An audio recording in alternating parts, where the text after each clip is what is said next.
warana pambencananing iblis roning kitab karasalan biak pinencara anak putune ngridu hambahur tan ngobri manungsa urip duk lair maring donya bineka binendung pamrih sang iblis laknat mring bebayi dadya janwayu kongsi nadyan kongsi tuwa yaiku ayu nuruti saking wit ayo kongsi temekeng pekasat tulaan lan prayogane nadyan remen kalangkung kang warna dituraja peni pinaryogeng wekasan kalamun ta durung sampe sami paning karsa kasangsara hanggawa ewuh pingging gingkangken pasuwitan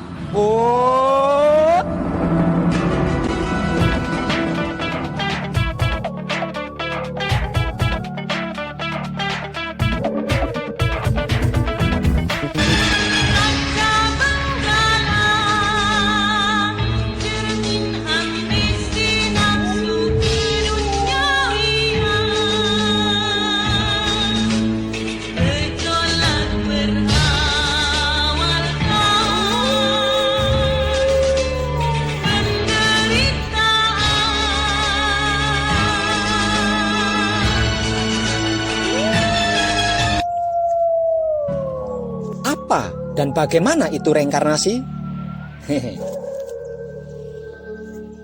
Kata reinkarnasi berasal dari kata re tambah in tambah karnis. Kata Latin karnis berarti daging. Inkarnis artinya mempunyai bentuk manusia. Sedangkan reinkarnasi adalah masuknya jiwa ke dalam tubuh yang baru. Jadi jiwanya adalah jiwa yang sudah ada, tapi jasadnya adalah jasad yang baru. Maka reinkarnasi juga dapat disebut sebagai kelahiran kembali. Kondisi ini disebut pula sebagai migrasi jiwa. Artinya jasad lama ditinggalkan alias mati, dan pada suatu kesempatan jiwa tersebut masuk ke dalam jasad baru alias menjadi bayi kembali.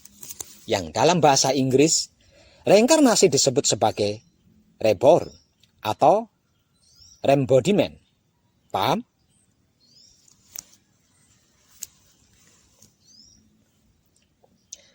Bagi agama-agama di timur, agama-agama yang tumbuh di India, Tibet, Cina, Jepang, dan di Kepulauan Nusantara, reinkarnasi bukan lagi sebagai hal yang aneh.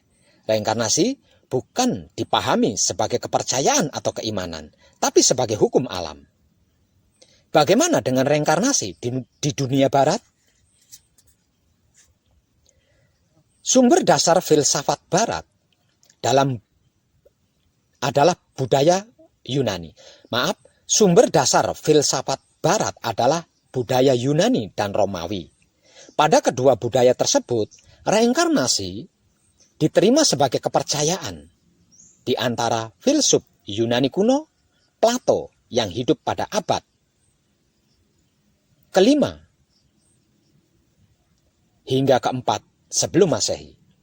Percaya bahwa jiwa tidak pernah mati dan mengalami reinkarnasi berkali-kali. Lalu, kapan reinkarnasi itu berakhir? Ya, segala sesuatu pasti berakhir. Menurut agama Hindu, reinkarnasi berakhir bila sang manusia mengalami moksa. Menurut agama Buddha, kelahiran kembali tidak akan terjadi apabila roda samsara telah berhenti atau kehidupan berhenti. Bagaimana menurut agama Islam? Hampir semua pemuka ulama agama Islam tidak percaya adanya reinkarnasi. Ya, hampir semuanya tidak percaya. Namun sejumlah ayat-ayat dalam kitab suci Al-Quran menjelaskan tentang reinkarnasi. Dan ayat-ayat tersebut antara lain sebagai berikut. Mengapa kamu ingkar kepada Allah, padahal dulunya kamu mati? Lalu Allah menghidupkan kamu. Kemudian Dia mematikan kamu. Kemudian menghidupkan kamu kembali. Lalu kepadanya kamu dikembalikan. Al-Quran surat 2 ayat 28. Ya Tuhan kami, Engkau telah mematikan kami 2 kali dan telah menghidupkan kami 2 kali. Lalu kami mengakui dosa-dosa kami, maka adakah jalan keluar bagi kami untuk keluar? Al-Quran 40 ayat 11. Bila kamu telah menjadi tulang belulang dan benda-benda yang hancur, kamu akan dibangkitkan kembali sebagai makhluk baru. Al-Quran 17 ayat 98. Dan dialah Allah yang telah menghidupkan kamu, kemudian mematikan kamu, kemudian menghidupkan kamu lagi. Sesungguhnya manusia itu benar-benar sangat mengingkari nikmat. Al-Quran 22 ayat 66. Kata salah satu tokoh agama Islam, yaitu Ahmad Kozim, menyatakan bahwa sebenarnya kepercayaan tentang adanya surga, neraka, padang mahsyar, dan hari perhitungan dengan meniti jembatan setipis rambut di belah 7 adalah kepercayaan yang telah berkembang di Timur Tengah jauh sebelum hadirnya agama Islam. Hingga kepercayaan ini jadi mengakar. Lalu, Islam yang datang kemudian hari menyerapnya sebagai bagian dari kepercayaannya. Sehingga tentunya hal ini lebih menonjol di dalam hadis daripada Al-Quran. Meskipun kepercayaan itu telah berkembang di masyarakat Timur Tengah, namun masyarakat Quraisy Mekah, terutama para elitnya, lebih menekankan pada keyakinan hidup dan mati hanya sekali. Maka akhirat yang ditawarkan oleh Nabi Muhammad Shallallahu Alaihi Wasallam mendapatkan sanggahan yang amat keras dari mereka. Keyakinan tentang kebangkitan, yaitu terciptanya kembali manusia, seperti sedia kala sangat ditolak mereka. Diterimanya kepercayaan tentang akhirat, kiamat, surga dan neraka telah mengesampingkan pandangan tentang reinkarnasi. Kelahiran kembali manusia di dunia ini dianggap mustahil bin mustahal. Semua ayat yang mengindikasikan adanya kebangkitan atau kelahiran kembali di dunia ini dipahami sebagai kebangkitan yang terjadi setelah dunia kiamat. Perhitungan tentang amal baik dan buruk dianggap ada setelah manusia dibangkitkan nanti ketika kiamat. Kiamat, surga dan neraka telah menjadi mindset, menjadi satu yang baku dalam pikiran umat Yahudi, Kristen dan Islam. Seolah-olah tidak diperlukan penjelasan tentang hal-hal itu. Seolah-olah kiamat itu merupakan peristiwa hancurnya alam semesta sebelum dicanangkannya kehidupan baru di dalam surga atau neraka. Padahal, yang semacam inilah yang pada abad-abad awal berkembang agama Islam atau awal perkembangan agama Yahudi dan Kristen telah memicu konflik kepercayaan. Dalam agama Islam misalnya, terjadi debat tentang bayi yang mati dimasukkan ke dalam surga atau neraka. Tentang jika bayi mati langsung masuk surga, mengapa orang yang bakal menjadi durhaka tidak dimatikan sejak bayi?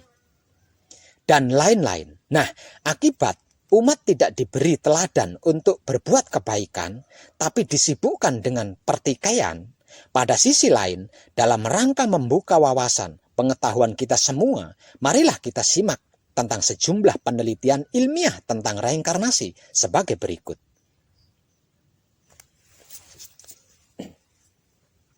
Pada tahun 1956 telah diterbitkan buku Desire for Birthday Murphy, hasil karya terkenal dari Murray Bernstein.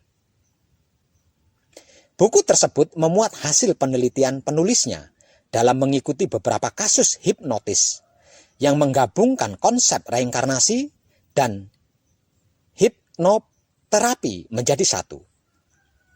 Dengan menggunakan hipnoterapi, ia memunculkan ingatan masa lalu anak-anak secara spontan. Ia dan stafnya menelusuri 60 laporan yang diceritakan oleh anak-anak berusia 3 sampai dengan 6 tahun yang mampu mengingat kehidupan masa lampaunya dan kemudian secara intensif menyelidiki 20 laporan di antaranya. Anak-anak itu dapat mengenali jalan menuju desa pada kehidupan masa lampaunya yang tidak pernah mereka dengar, apalagi mengunjungi ke sana sebelumnya. Mereka juga dapat mengenali orang-orang, mengingat nama-nama mereka, nama-nama jalan, rumah-rumah, dan kejadian-kejadian yang ada di sana. Setelahnya, setelah penyelidikan panjang, maka Dr. Stephen menyimpulkan bahwa penjelasan yang masuk akal adalah hanya reinkarnasi dari ingatan pengetahuan anak-anak tersebut. Uji statistik untuk ingatan kehidupan masa lampau dengan metode hipnotis pada orang dewasa digambarkan secara klinis oleh psikiatris Helen Hambeck. Dalam Reliving Past Life, The Effect dan Under Hypnosis, mengingat kehidupan lampau. Bukti di bawah hipnoterapi, Helen melakukan regresi berulang terhadap 1.200 orang. Ia temukan bahwa ingatan kehidupan masa lalu konsisten akurat pada hal-hal detail yang dialami para subjek pada kehidupan sehari-harinya saat itu, yaitu dari rentang tahun 1900 Masehi sampai dengan 500 sebelum Masehi dalam skala besarnya, bahkan konsisten terhadap distribusi gender yang berfluktuasi dari masa ke masa. Helen juga mengemukakan bahwa ketika miregresi ingatan para subjek menjelang kematian, mereka dan transisi ke dimensi lain, pada subjek menyatakan melihat cahaya yang sangat menyilaukan. Cahaya itu mereka lihat ratusan kali. Pengalaman memasuki cahaya itu adalah cukup petunjuk bagi mereka bahwa kematian bukan lagi suatu hal yang mengkhawatirkan. Pada tahun 1980, sekelompok kecil psikiatris dan psikolog secara bersama membentuk perkumpulan yang dinamakan Association for Past Life. Nggak tahu apa tuh. Pokoknya begitu deh. Dan pada tahun 2000 direformasikan menjadi internasional. Selama 20 tahun, himpunan ini berkembang menjadi 1.000 anggota di 20 negara yang memiliki lisensi psikoterapis yang menghasilkan konsistensi bukti-bukti bahwa konsep reinkarnasi adalah suatu hal yang tidak terbantahkan. Sejumlah besar penelitian telah dilakukan dalam bidang past life regression. Bahkan ilmu kedokteran modern telah mendokumentasikan hal itu dengan teliti dan mendalam dan menunjukkan bahwa 90% dari penyakit berat yang kita derita dalam kehidupan kita sekarang ternyata berhubungan dengan kehidupan lampau kita. Manfaat terapeutik past life regresi oleh karena itu mulai dapat diterima sebagai fakta universal. Di dalam hal ini saya katakan dengan tegas, jika Anda tidak percaya pada karma dan reinkarnasi, jangan khawatir, Anda akan percaya dalam kehidupan berikutnya. Semoga wujud Anda setelah kehidupan sekarang ini tetap sebagai manusia dan setampan atau secantik sekarang, tidak berwujud kecebong atau lintah yang menjijikkan maksudnya.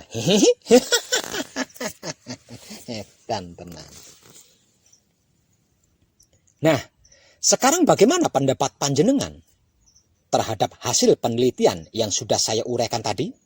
Apakah yang disimpulkan oleh para ilmuwan tersebut hanya bualan omong kosong belaka? Bukankah penelitian para ilmuwan ini sudah menggunakan metode penelitian ilmiah yang standar dan baku? Lebih lanjut, fakta tentang reinkarnasi ini sebenarnya dapat menjawab beberapa pertanyaan yang mungkin ada di benak panjenengan sebagai berikut. Bila Tuhan Maha Adil, kenapa ada bayi yang terlahir di rumah yang mewah, sementara ada bayi lainnya yang terlahir di kolong jembatan atau tempat kotor? Bukankah bayi tidak punya dosa alias masih suci? Kenapa ada bayi lahir cacat? Kenapa ada pasangan suami istri tidak mempunyai anak atau keturunan? Bukankah seharusnya semua mendapatkan hak yang sama? Kalau seperti itu, bukannya Tuhan tidak adil? Tetapi ini semua terjadi akibat dari perbuatan atau sebab akibat karma pada kehidupan-kehidupan sebelumnya. Dengan demikian, kita bisa merenung sesungguhnya bayi yang terlahir pada zaman sekarang ini hampir tidak ada yang suci, karena jiwanya membawa dosa atau karma di kehidupan-kehidupan sebelumnya.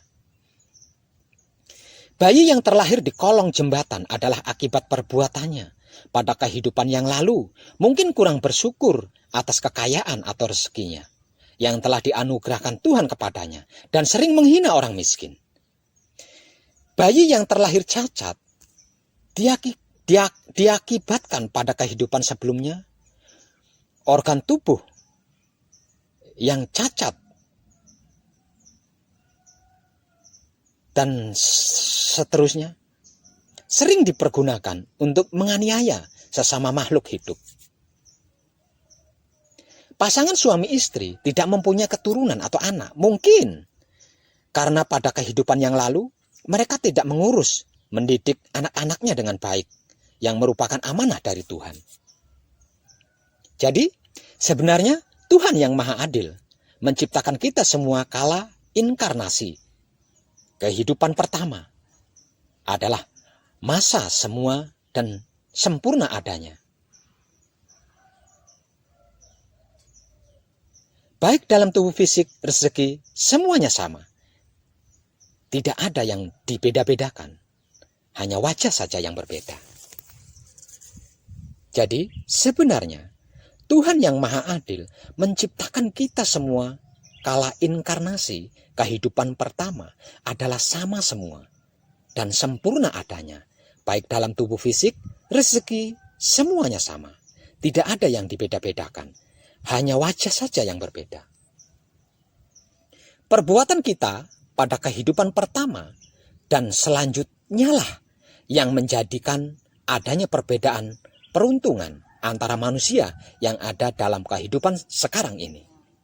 Dengan demikian, semua yang menjadi bagian nasib peruntungan baik atau buruk kita dalam kehidupan sekarang ini adalah buah dari perbuatan kita sendiri dalam kehidupan-kehidupan kita sebelumnya.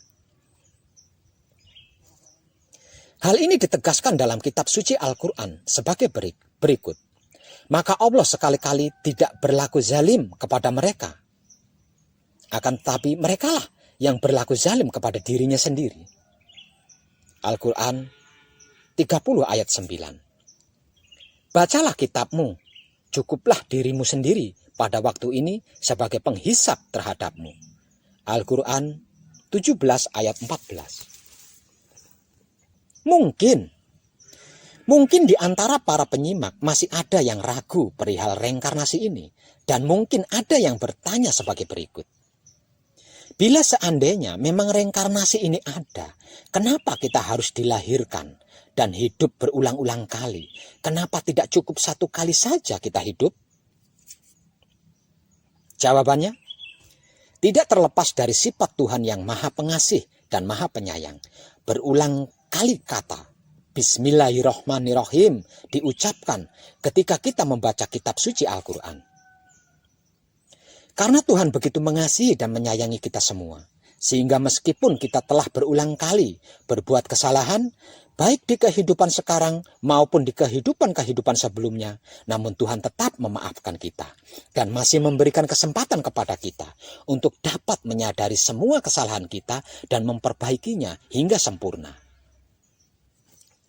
Pertanyaan selanjutnya yang mungkin ada di benak panjenengan adalah, bila Tuhan Maha Pengasih dan Maha Penyayang, kenapa Tuhan tidak mengampuni saja kesalahan-kesalahan atau dosa-dosa kita? Kenapa harus repot-repot mematikan dan menghidupkan kita atau reinkarnasi berulang-ulang kali?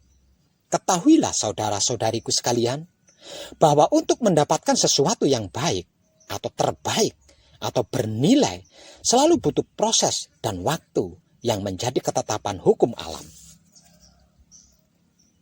Seperti buah mangga yang manis diawali dari bibit biji mangga yang ditanam, kemudian akan tumbuh tunas. Setelah kita pelihara dengan disirami air dan diberi pupuk bertahun-tahun, maka akan tumbuh menjadi pohon yang besar dan kuat. Dan ketika berbuah, barulah buahnya yang manis dapat kita nikmati. Demikian juga yang Maha Kuasa dalam menciptakan tidak dilakukan dalam bentuk final secara seketika. Kun fayakun, itu adalah penciptaan dalam bentuk awal, bukan dalam bentuk final.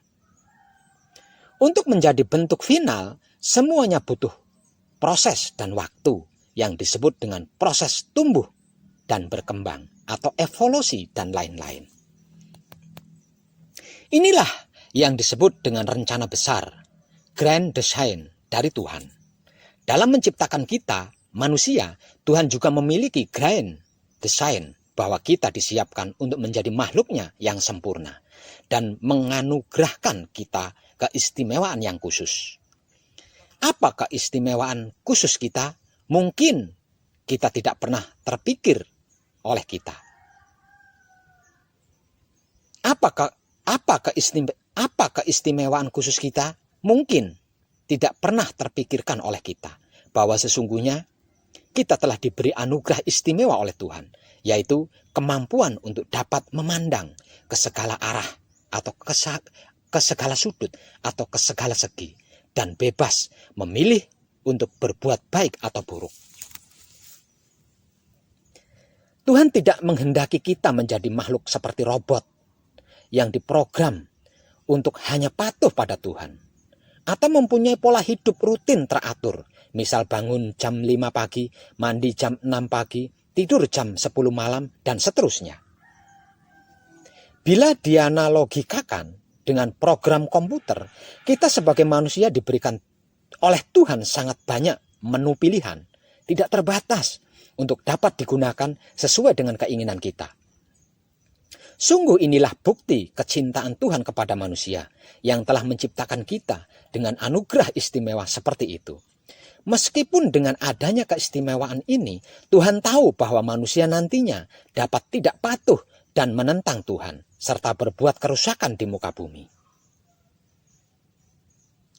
Seperti yang dijelaskan pada firman Tuhan berikut. Ingatlah ketika Tuhanmu berfirman kepada para malaikat, sesungguhnya aku hendak menjadikan seorang khalifah di muka bumi. Mereka berkata, mengapa engkau hendak menjadikan khalifah di bumi itu? Orang yang akan membuat kerusakan padanya dan menumpahkan darah. Padahal kami senantiasa bertasbih dengan memuji engkau dan mensucikan engkau. Tuhan berfirman, sesungguhnya aku mengetahui apa yang tidak kamu ketahui. Quran 2 ayat 30. Namun Tuhan percaya bahwa sejalan dengan proses dan waktu yang berlalu dan pengalaman hidup yang berulang-ulang kali alias reinkarnasi, pada saatnya manusia akan menyadari semua kesalahannya, dan dengan hati nuraninya yang tulus tanpa tekanan yang dipaksa, manusia akan memilih untuk menjadi baik, tunduk dan patuh kepada Tuhan sebagai wujud bakti dan cinta kasih sayangnya yang murni kepada Tuhan. Inilah yang disebut sebagai manusia sempurna atau insan kamil, yaitu manusia yang telah menyadari arti cinta kasih sayang hidup yang sebenarnya kepada Tuhan. Semua amal ibadah dan ketaatannya kepada Tuhan dilakukan semata-mata didasari atas kecintaan, kasih sayangnya yang tulus kepada Tuhan. Tanpa mengharap apapun, termasuk mengharap surga dan menghindari neraka, karena Tuhan memang pantas untuk itu.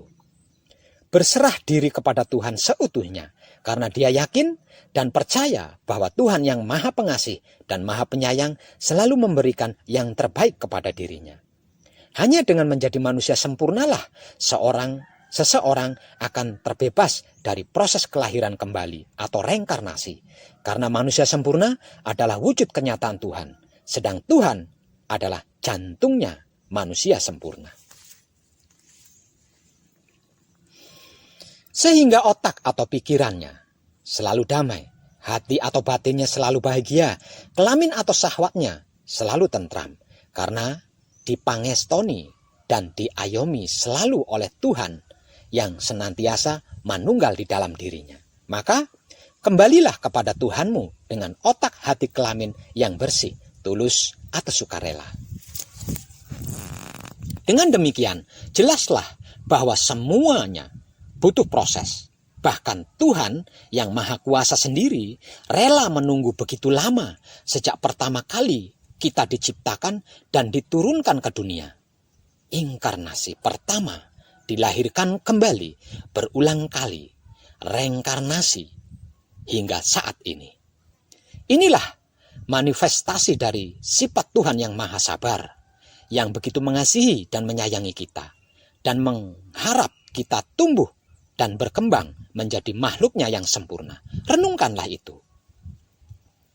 Mungkin pertanyaan selanjutnya adalah, bila memang proses reinkarnasi ditujukan agar kita dapat menyadari semua kesalahan atau dosa perbuatan kita di kehidupan yang lalu, past life, kenapa rata-rata manusia tidak dapat mengingat kejadian di kehidupan masa lalunya? Ini disebabkan karena Tuhan Maha tahu apa yang terbaik untuk kita masing-masing. Tuhan Maha tahu apa yang perlu diketahui dan disadari oleh kita, dan semuanya diberikan sesuai porsi dan kebutuhannya masing-masing. Bila memang sudah waktunya dan sesuai dengan tingkat kesiapannya, spiritual kita masing-masing, maka dengan izinnya kita akan diberi akses untuk mengingat peran kita dalam beberapa kehidupan lalu kita. Adapun untuk kebanyakan orang, di mana rata-rata tingkatan kesadaran spiritualnya dianggap belum siap, akses untuk mengingat kehidupan lampau ini memang tertutup. Karena bila akses ini dibuka dan orang-orang yang belum siap ini dapat mengingat kehidupan masa lalunya, maka ini dapat berakibat buruk dan dapat mengacaukan kehidupannya yang sekarang. Contoh misal, pada kehidupan yang lampau, dia adalah seorang raja yang dihormati dan berkuasa. Namun pada kehidupan sekarang, dia hanyalah seorang petani biasa. Kemudian karena masih ada kesombongannya, maka dia menceritakan kepada orang lain, saya ini adalah seorang raja di masa yang lalu. Siapa yang peduli? Dan ini justru hanya akan menambah kesedihannya saja. Contoh lainnya, pada kehidupan yang lampau, dia seorang yang sakti. Dan dengan kesaktiannya itu, dia banyak berbuat jahat kepada sesama.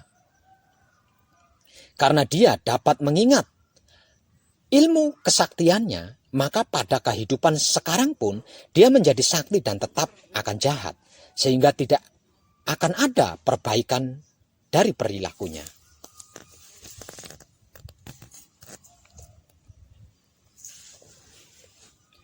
Contoh lainnya, pada kehidupan yang lampau si A dibunuh oleh si B. Karena pada kehidupan sekarang, si A dapat mengingat orang yang membunuhnya, maka dia tetap menyimpan dendam pada si B. Kemudian dia melampiaskan dendamnya dengan membalas membunuh keturunan si B. Hal ini tentunya tidak dikehendaki Tuhan. Demikianlah Tuhan Maha tahu apa yang terbaik bagi kita semua. Tuhan tidak akan memberikan sesuatu atau pengetahuan atau informasi yang akan berakibat buruk terhadap perkembangan spiritual kita. Dalam beberapa kasus, dengan melalui metode hipnotis seperti yang telah saya jelaskan sebelumnya, kita memang dapat mengingat kehidupan masa lalu kita. Namun, ini bukanlah sesuatu yang alami dan sebaiknya tidak dilakukan karena bila kita belum siap, hal ini dapat berakibat buruk pada kehidupan kita sekarang. Meskipun demikian, sesungguhnya banyak dari kita dapat mengingat potongan-potongan singkat kejadian kehidupan masa lalu secara tidak disadari. Contohnya, ketika mengunjungi suatu tempat, kita merasa pernah di tempat tersebut sebelumnya. Padahal kita belum pernah sama sekali ke tempat tersebut. Bertemu dengan seseorang yang belum pernah kenal sebelumnya, tetapi langsung merasa dekat atau akrab. Bertemu dengan seseorang yang belum pernah kenal sebelumnya, tetapi langsung merasa tidak suka. Ini semua disebabkan oleh ingatan jiwa kita di kehidupan yang lalu terhadap tempat atau orang-orang tersebut. Tidak usah jauh-jauh. Sekarang marilah kita perhatikan orang-orang dekat kita, seperti orang tua kita, adik kita, kakak kita, atau teman-teman kita. Karena biasanya orang-orang dekat kita ini adalah juga merupakan orang-orang yang pernah kita kenali di kehidupan masa lalu kita. Namun, kemungkinan dengan peran yang berbeda. Misal, dalam kehidupan sekarang, si A adalah adik kita. Tapi, di kehidupan yang lalu justru kebalikannya. Si A adalah orang tua kita. Dalam kehidupan sekarang, si B adalah nenek kita. Namun dalam kehidupan yang lalu, si B menjadi istri kita atau cucu kita. Semuanya bisa bervariasi tergantung dari kebutuhan pelajaran kita pada setiap kehidupan kita. Demikianlah roda perputaran hidup reinkarnasi kita yang bila dihitung sejak inkarnasi kehidupan pertama kita hingga saat ini diperkirakan sudah terjadi ribuan kali. Oleh karena itu, sesuai dengan teori peluang ilmu statistik, diperkirakan kita manusia yang ada di zaman sekarang ini telah mengalami banyak sekali peran. Mulai dari petani yang sederhana, pedagang, pejabat, dukun, orang kaya, orang miskin, raja yang berkuasa, jenderal, panglima perang, orang yang sakti. Bahkan mungkin kita juga pernah menjadi makhluk bukan manusia misalnya. Hewan, tumbuhan, asura atau raksasa, alien, makhluk luar bumi, dan mungkin kita juga pernah jadi dewa yang banyak berbuat kesalahan, sehingga kita diturunkan lagi derajatnya menjadi manusia biasa. Hal lain yang perlu kita ketahui lagi adalah perihal jiwa kita yang tidak memiliki gender.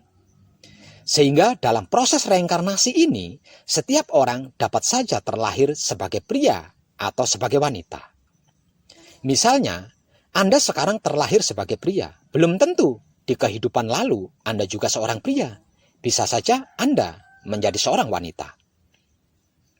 Demikianlah kemahaadilan Tuhan, sehingga setiap manusia harus belajar lengkap menjadi seorang pria maupun wanita. Karena hal ini cukup penting dalam rangka proses pembelajaran spiritual kita.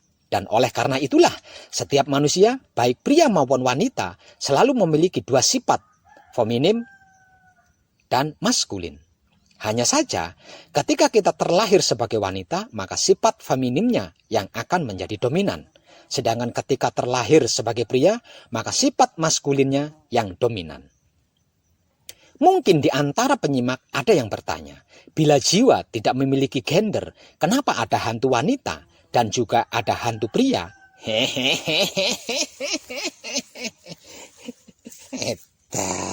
Tenang. Baiklah, dalam hal ini kita harus memahami terlebih dahulu apa yang disebut hantu.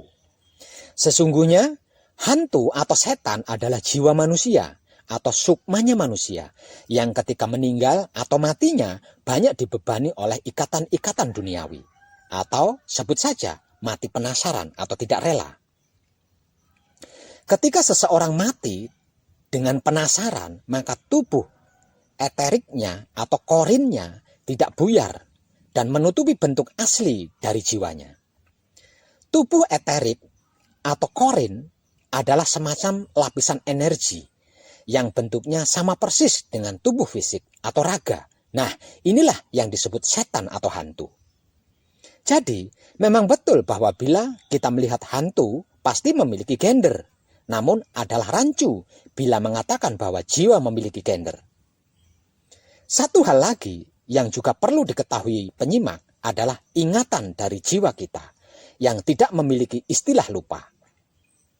Jiwa atau sukma kita dapat mengingat semuanya, mulai dari kehidupan inkarnasi pertama hingga kehidupan sekarang ini, mulai dari terlahir sebagai bayi, tumbuh menjadi dewasa, menjadi tua, ketika meninggal, setelah meninggal, hingga dilahirkan kembali.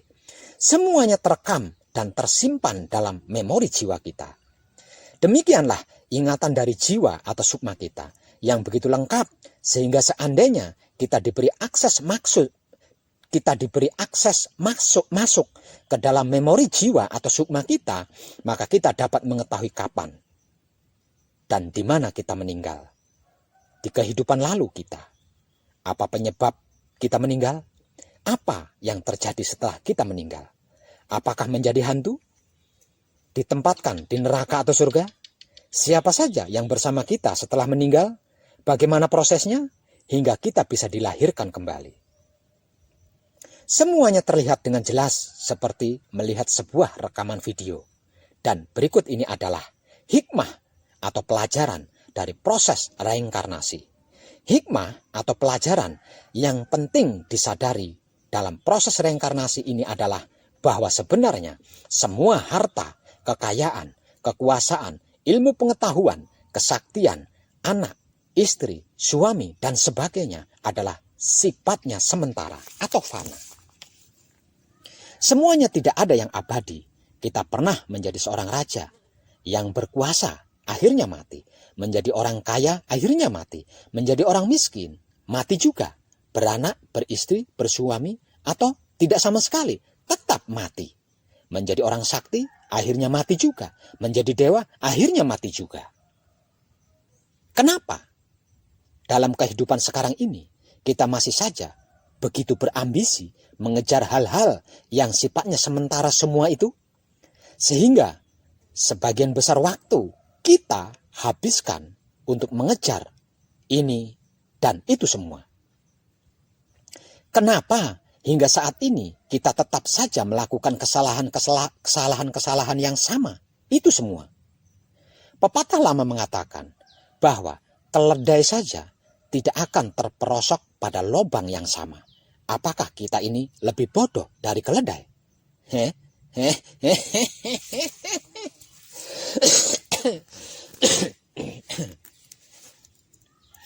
Inilah yang harus kita sadari, bahwa sesungguhnya tujuan hidup kita bukanlah menjadi orang kaya, orang hebat, bersuami, beristri, beranak pinak, juara, sakti, dan lain-lain.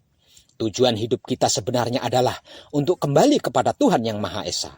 Inna lillahi wa inna ilaihi rajiun. Bali maring asal usul sangkan paraning dumati. Karena hanya ketika kita sudah kembali kepada Tuhanlah, kita akan memperoleh kebahagiaan sejati yang abadi. Dan untuk bisa kembali kepada Tuhan, kita tidak dapat mengandalkan kesaktian, harta tahta wanita, lelaki, kekayaan, pengetahuan, dan lain-lain. Karena semua itu tidak ada artinya di hadapan Tuhan. Dan yang lebih penting saya jelaskan di sini, bahwa tujuan hidup kita sebenarnya adalah kembali kepada Tuhan Yang Maha Esa. Bukan surga, apalagi neraka. Karena surga tergolong sebagai makhluk dan tempat sementara. Bumi dan alam semesta yang dapat kita lihat, dimensi lain surga dan neraka adalah tempat sementara. Yang semuanya merupakan lapisan-lapisan dimensi tempat belajar kita. Bukan rumah kita, bukan kampung halaman kita, bukan tempat tinggal kita, bukan asal-usul kita. Dengan demikian, kemanapun kita masuk, meskipun surga, kita tetap harus dilahirkan lagi atau reinkarnasi karena tugas belajar kita belum selesai dan kita belum mencapai tujuan hidup yang sebenarnya, yaitu kembali kepada Tuhan Yang Maha Esa. Untuk kembali kepada Tuhan Yang Maha Esa, sesungguhnya itu bukan suatu hal yang sulit, namun juga tidak mudah.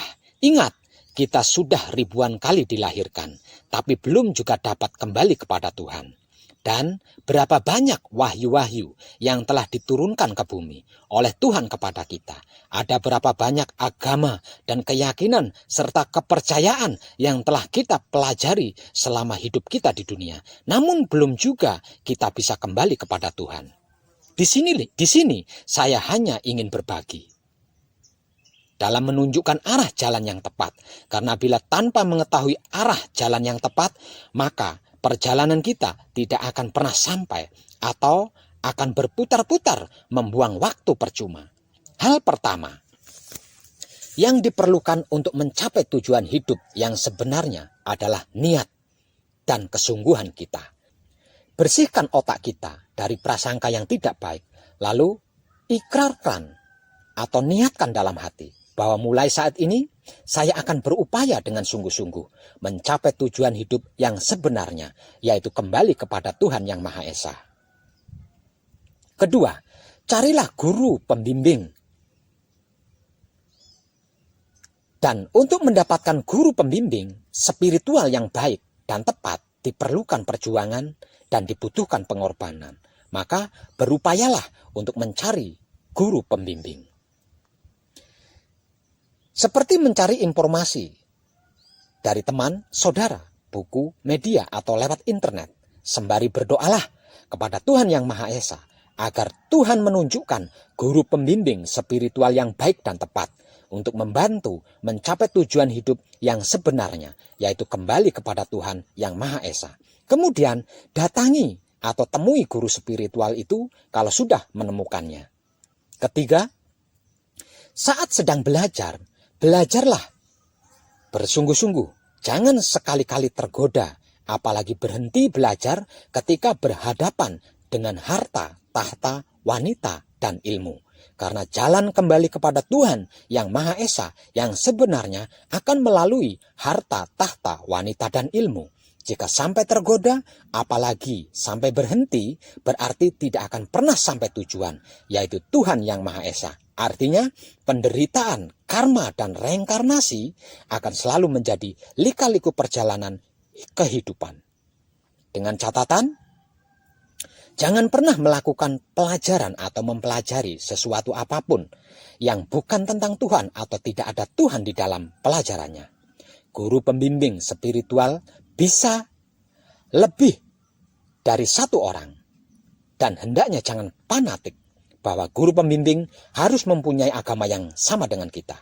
Yang penting dan terpenting adalah guru pembimbing ini adalah seorang yang sedang melakukan penjagaan otak, hati, dan kelamin, dan pendalaman kemurnian laku spiritual hakikat hidup. Karena kebersihan otak, hati, kelamin yang terjagalah satu-satunya gembok hubungan dengan Tuhan Yang Maha Esa. Sebab kemurnian laku spiritual hakikat hiduplah satu-satunya kunci kembali kepada Tuhan Yang Maha Esa. Maka beruntunglah bila panjenengan sudah menemukan dan sedang belajar pada seorang guru pembimbing seperti yang saya informasikan ini. Sebab karena sudah pasti menguasai berbagai agama dan sekaligus mumpuni dalam laku spiritual hakikat hidup. Tercerahkanlah kita semuanya. Salam sentuhan penuh cinta kasih sayang dari dalam lubuk hati saya, Wong Edan Bagu yang paling dalam. Selamat, selamat, selamat. Rahayu, rahayu, rahayu. Damai, damai, damai tentram. Saya Wong Edan Bagu ngaturaken sugeng rahayu lir ing sambikala amanggih yuwana pinayungan mring ingkang maha suci. Basuki yuwana teguh rahayu selamat. Berkah selalu untuk semuanya tanpa terkecuali, terutama para sedulur, khususnya para kadang konto dan kanti anom, serta sepuh saya yang senantiasa direstui Yang Dat Maha Suci hidup. Om, santi, santi, santi, om. Wassalamualaikum warahmatullahi wabarakatuh. Terima kasih, terima kasih, terima kasih, dan salam kebajikan.